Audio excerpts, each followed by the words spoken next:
Как договаривались. Вдох, выдох. Давай. Вдох, выдох. Вдох, выдох. Ты слышишь? Вот я тоже. Что, Йорк? Той-терьер? Подождешь? Чихуахуа?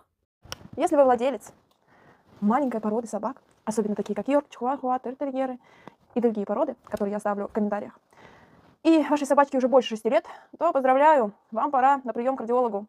Здравствуйте, я ветеринарный врач-кардиолог. Сегодня я расскажу, какие мелкие породы собак предрасположены к сердечным заболеваниям. Итак, если вы нашли породу своей собаки в списке, должна вас немножечко разочаровать. Ваша собачка предрасположена к сердечным заболеваниям, а это означает, что она должна планово посещать кардиолога.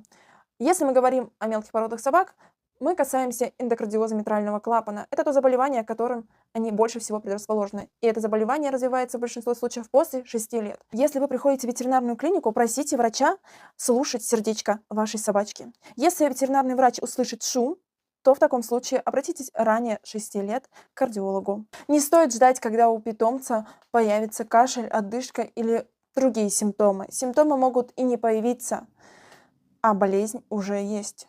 Но изначально лучше все равно проверить в молодом возрасте своего питомца, чтобы исключить врожденные патологии. Далее мы приходим на повторный осмотр к кардиологу в 6 лет.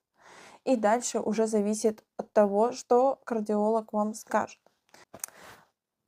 Следите за здоровьем вашего питомца. И до встречи!